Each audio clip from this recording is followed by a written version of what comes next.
नमस्कार। मैं डॉक्टर शैलेंद्र कुमार सिंह, राजकीय महाविद्यालय भतरोजखंड अल्मोड़ा।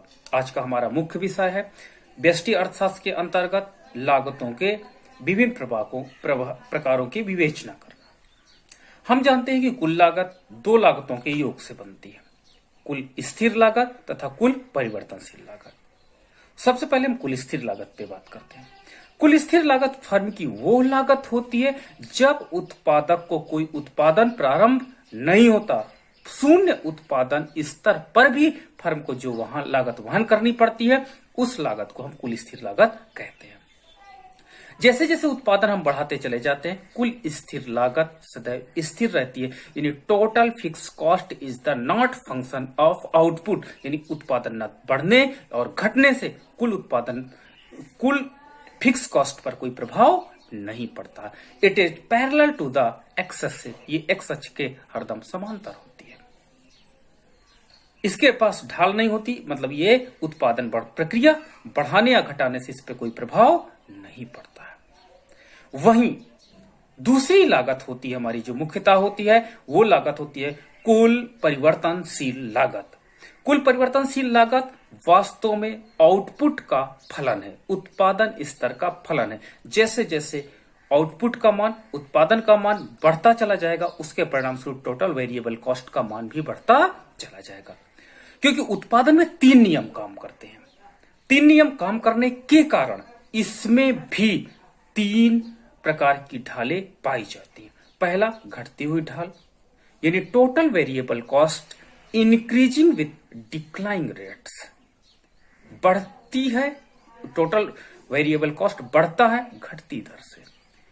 फिर टोटल वेरिएबल कॉस्ट बढ़ता है स्थिर दर से, एंड टोटल वेरिएबल कॉस्ट बढ़ता है बढ़ती दर से। यानी उत्पादन के तीनों नियमों को रिप्रेजेंट करता है, इसलिए टोटल वेरिएबल कॉस्ट तीन प्रकार की ढाल युक्त होता है। प्रारंभ में ढाल घटती जाती है, फिर स्थिर होती है, फिर बढ़ती जाती है। जब हम दोनों प्रकार के ढालों को इस प्रकार, टोटल वेरिएबल कॉस्ट का जो ओरिजिन पॉइंट होता है वो वास्तव में टोटल फिक्स कॉस्ट से स्टार्ट होता है। इसलिए टोटल कॉस्ट जो होती है वो लंब अक्ष के कुछ पार्ट ऊपर से ही स्टार्ट होती है, और जितने पार्ट ऊपर से स्टार्ट होगी इट मींस उतनी फर्म की टोटल फिक्स कॉस्ट है। अतः हम जब दोनों लागतों को मिला देते हैं, टोटल फिक्स कॉस्ट और टोटल वेरिएबल कॉस्ट, तो हमें टोटल कॉस्ट प्राप्त हो जाती है। टोटल कॉस्ट जो प्राप्त हुई, कुल लागत वक्र जो हमें प्राप्त होता है, उसका ढाल भी तीन प्रकार का होता है। इसका सीधा संबंध ये है कि फर्म में तीनों नियम काम करते हैं। अतः उत्पादन वृद्धि नियम, उत्पादन स्थिर नियम, उत्पादन ह्रासमान नियम, ये तीनों नियम लागू होने के कारण लागतों में भी तीन प्रकार के ढाल पाए जाते हैं। अब हमारा दूसरा जो मुख्य पॉइंट है, what is the relationship between AC, AFC और एबीसी। एसी औसत लागत, एएफसी औसत स्थिर लागत और औसत परिवर्तनशील लागत के बीच क्या संबंध पाया जाता है। हम जानते हैं कि कुल लागत फलन को यदि उत्पादन की इकाइयों से विभाजित कर दो तो एसी, एएफसी और एबीसी प्राप्त हो जाएगा। एसी हम जानते हैं कि यू आकार की पाई जाती है। एसी यू आकार का मतलब यह होता है कि इसमें भी तीनों नियम कार्य करते हैं, इसलिए तीन स्लोप की होती है। पहले डिक्लाइनिंग स्लोप, फिर कांस्टेंट या minimum slope and then positive slope. इसका मतलब यह होता है कि पहले लागतें गिरती हैं, फिर लागतें स्थिर हो जाती, फिर लागतें फर्म की बढ़ने लगती है। वहीं जब एएफसी की बात करते हैं तो एएफसी में एक वेरी इंपॉर्टेंट पॉइंट यह होता है कि एएफसी सदैव लंब अक्ष से आधार अक्ष की ओर गिरता चला जाता है, लेकिन एएफसी कभी भी शून्य नहीं हो सकता और ना ही आधार अक्ष के समांतर हो सकता है। अर्थात आधार अक्ष और एएफसी के मध्य डिस्टेंस कंटिन्यू कम होती चली जाएगी, बट ये कभी मिल नहीं सकते हैं। अर्थात समकोणीय अतिपरवलय आकार का लगभग होता है। ये केवल डिक्लाइन करता है, केवल गिरता जाता है। अतः ये ऊपर से नीचे एक स्लोप रखता है that have negative slope always. वहीं तीसरी जो हमारी कास्ट है एवीसी, औसत परिवर्तनशील लागत।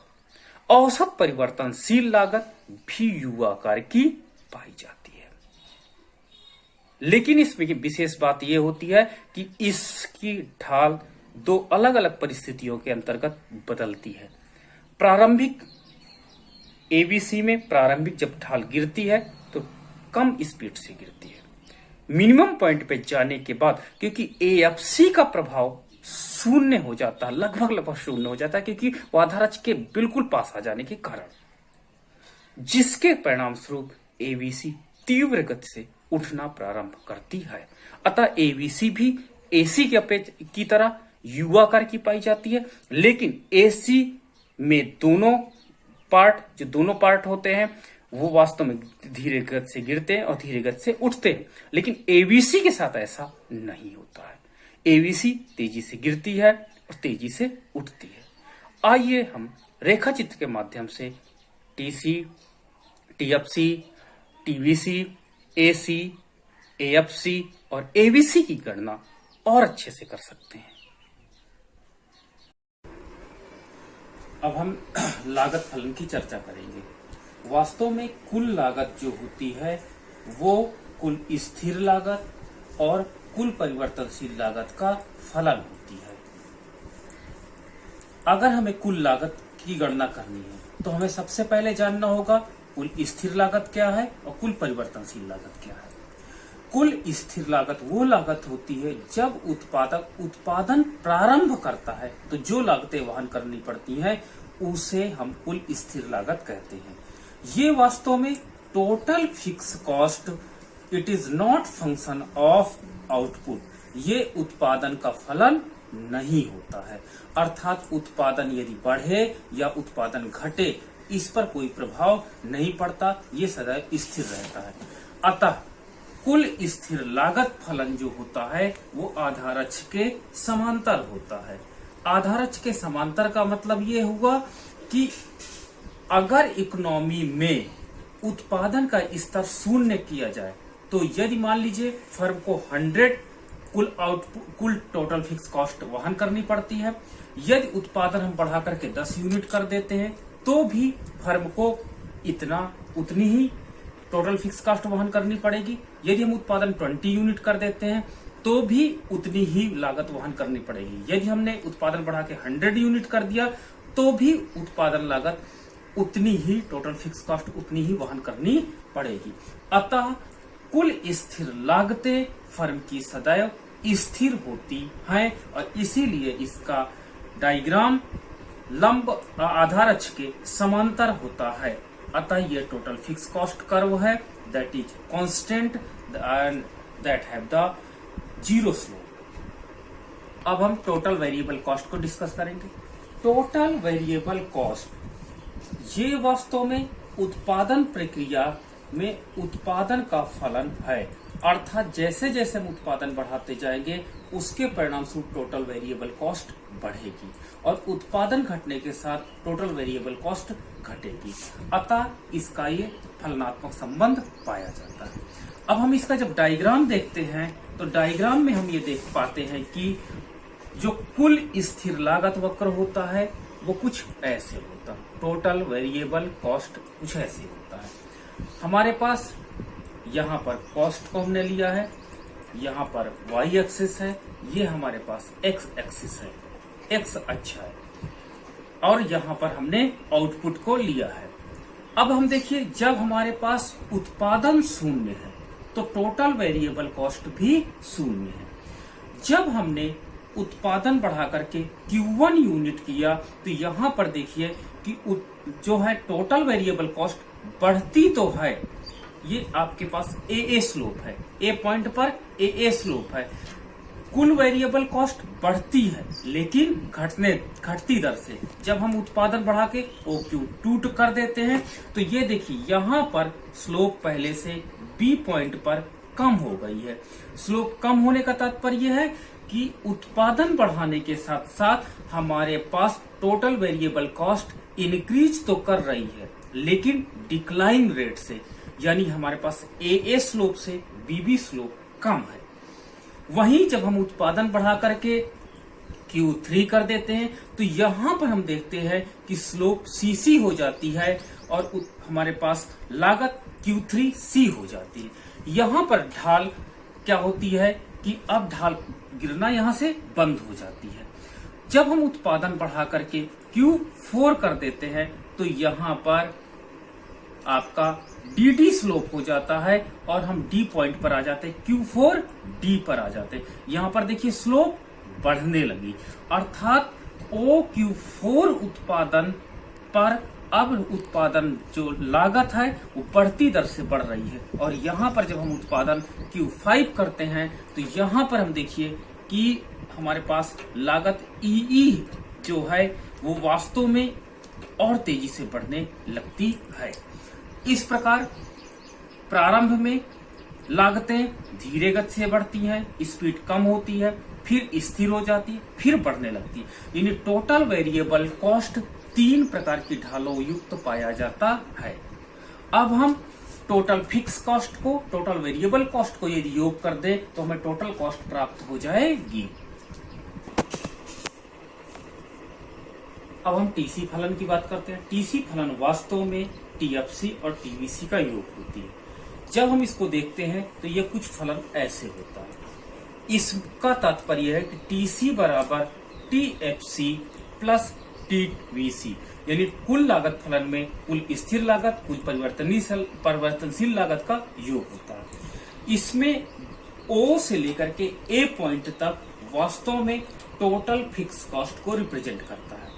उसके ऊपर के पार्ट को वास्तव में टोटल वेरिएबल कॉस्ट रिप्रेजेंट करती है। जब हम इन दोनों लागतों को जोड़ देते हैं तो हमें टोटल कॉस्ट फंक्शन या कर्व प्राप्त हो जाता है। अगर उत्पादन के स्तर 0 है तो हमें इतनी लागत वहन भी करनी पड़ेगी, अर्थात जीरो कॉस्ट पर भी, जीरो प्रोडक्शन पर भी हमको इतनी लागतें वहन करनी पड़ेंगी। जैसे जैसे उत्पादन हम बढ़ाते चले जाएंगे कुल लागत बढ़ती चली जाती है। और हम ये देखते हैं कि उत्पादन बढ़ने के साथ साथ कुल लागत तेजी से बढ़ती जाती है, अर्थात total cost is also function of output. और आउटपुट बढ़ने के साथ टोटल कॉस्ट बढ़ेगी, आउटपुट घटने के साथ टोटल कॉस्ट घटेगी। बट टोटल कॉस्ट कभी भी जीरो नहीं हो सकती। कारण क्या होता है? कॉजेज, अगर हम कॉजेज की बात करें, टीएफसी हरदम कांस्टेंट होती है, इसलिए टोटल कॉस्ट कभी जीरो नहीं हो सकती, भले उत्पादन का स्तर 0 हो जाए। आइए अब हम डिस्कस करते हैं एवी, एवीसी तथा एएफसी के बीच क्या संबंध है। अब हम डिस्कस करते हैं एसी, एएफसी तथा एवीसी के बीच संबंध। हम जानते हैं कि एसी प्राप्त करने के लिए टोटल कॉस्ट फंक्शन को यदि उत्पादन की इकाइयों से विभाजित कर देते हैं तो एवरेज कॉस्ट फलन हमें प्राप्त हो जाता है। एवरेज कॉस्ट फलन को जब हम वक्र के रूप में बनाते हैं तो हम ये देखते हैं कि यहाँ पर एवरेज कॉस्ट फंक्शन जो होता है वो वास्तव में यू आकार का पाया जाता है। ये हमारे पास एवरेज कॉस्ट फंक्शन है, ये यू आकार का पाया जाता है। इसका तात्पर्य ये होता है कि जैसे जैसे पहले उत्पादन का स्तर हमारा यदि OQ1 है तो हमारे पास एवरेज कॉस्ट Q1 A1 है। जब हमने उत्पादन बढ़ा करके Q2 कर दिया तो हमारे पास average cost decline and minimum and constant होकर के Q2 A2 हो जाती है। जब हमने उत्पादन बढ़ा के Q3 A3 कर दिया तो हम देखते हैं कि जो एवरेज कॉस्ट है Q3 A3 हो जाती है। यानी प्रारंभ में लागतें गिरती हैं, एवरेज कॉस्ट गिरती है, फिर मिनिमम हो जाती है और उसके बाद एवरेज कॉस्ट बढ़ने लगती है। आइए अब डिस्कस करते हैं AFC। हम ये जानते हैं कि AFC प्राप्त करने के लिए हमें TFC को उत्पादन की इकाइयों से विभाजित करना होगा। हम जानते हैं कि TFC का मान सदैव कांस्टेंट होता है। इसका तात्पर्य यह है कि जैसे जैसे Q का मान बढ़ता जाएगा AFC का मान लगातार कम होता चला जाएगा, अर्थात AFC की ढाल हरदम निगेटिव होगी। ठीक है, अर्थात AFC की वैल्यू निगेटिव स्लोप होगी, अर्थात द वैल्यू ऑफ एएफसी लगातार डिक्लाइन करती चली जाएगी, अर्थात एवरेज फिक्स कॉस्ट औसत स्थिर लागत का मान उत्पादन बढ़ने के साथ साथ लगातार कम होता चला जाएगा। देखिए उत्पादन का मान बढ़ रहा है, एएफसी का मान लगातार घटेगा। इसलिए ये क्या होता है, इसकी इलास्टिसिटी जो होती है वो इकाई के बराबर होगी। दूसरी चीज रेक्टेंगल हाइपरबोलिक होगा और ये कभी भी आधार अक्ष से नहीं मिलेगा लेकिन आधार अक्ष की तरफ जाएगा। आइए रेखा चित्र में देखते हैं। OX है, आउटपुट है, यहाँ पर कॉस्ट है। हम ये देख रहे हैं कि AFC लगातार डिक्लाइन करता चला जाता है,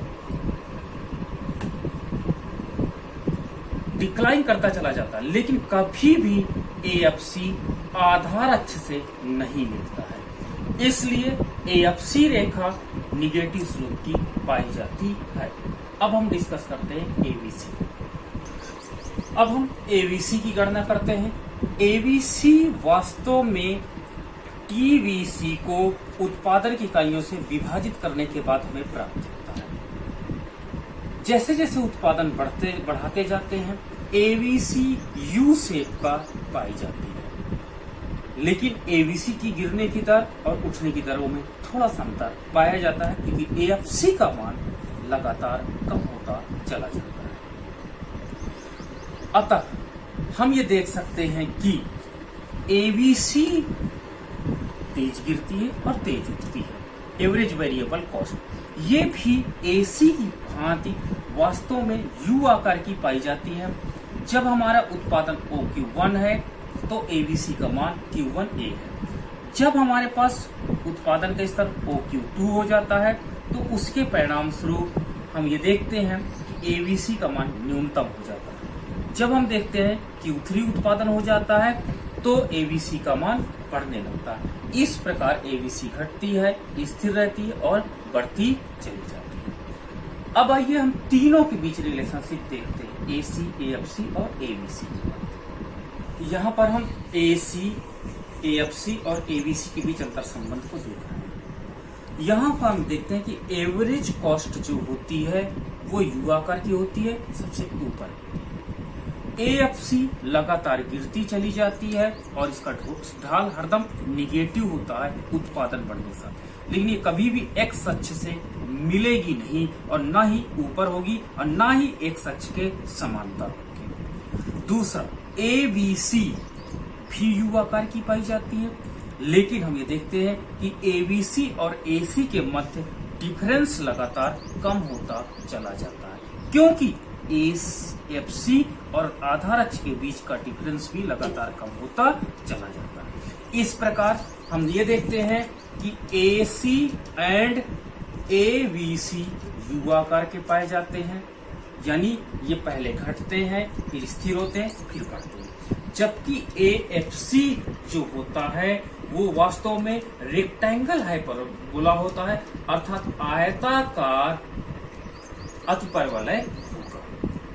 तीसरी चीज हम ये देखते हैं कि AFC और ABC दोनों एक दूसरे को B1 पॉइंट पर काटते हैं, यानी एक ऐसा उत्पादन का स्तर आ जाता है जहां पर दोनों बराबर भी होते हैं। तो इस प्रकार हमने AC, AFC और ABC के बीच संबंध को देखा कि ये लागत वक्र भी अपने एक निश्चित स्वरूप में पाए जाते हैं और अर्थशास्त्र में इनका विशेष महत्व है। धन्यवाद।